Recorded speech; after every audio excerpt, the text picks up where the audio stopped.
ব্যাপারটা খেয়াল করেন যে আমরা যদি এরকম না আসতাম, এরকম একটা প্রশ্ন আমরা পেতাম, এটাকে আমরা পরবর্তী প্রোগ্রামে যাচ্ছি, আমরা পাবলিক পার্লামেন্টে ভাইরা শুধু প্রশ্ন করবে, আমরা উত্তর দিব।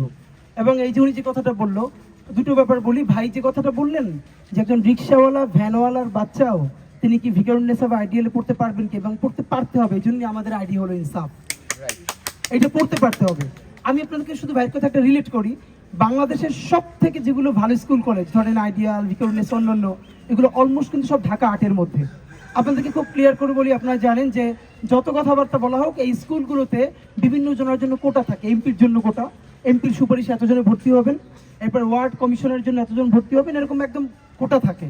রাশেদ খান মেনন দেখেন, এরা আজীবন খুবই বলেছে কি আমরা শ্রমিকের রাজনীতি করি, আমরা ইনসাফের রাজনীতি করি, এরকম বলতো রাশেদ খান মেননরা। রাশেদ খান মেনন যখন এই ঢাকা 8-এর এমপি ছিলেন, ভিকারুন্নেসায় এমন কোনো মানুষ নয় যে তাকে টাকা দিয়া তারপরে এরকম ভর্তি হয় নাই। আপনার মাধ্যমে ভাই আমি আপনাকে ওয়াদা দিতে চাই, আপনারাও প্রমাণ নেন। ইনশাল্লাহ আল্লাহ যদি আমাকে আপনাদের দোয়া ভালোবাসায় ঢাকা 8-এর এমপি হিসেবে সংসদে যাওয়ার তৌফিক দেন, আমি শপথ করে বলছি আমার এমপি হিসেবে কোনো স্কুল কলেজে একটা কোটাও থাকবে না। এটা আপনাদেরকে নিশ্চিত করলাম। এমপি হিসেবে আমার কোনো কোটা থাকবে না। যদি আমাকে এমপি হিসেবে 10টা কোটা দেওয়া হয়, এই 10টা কোটায় আমি 2 লাখ টাকা করে ভর্তি করতে পারবো।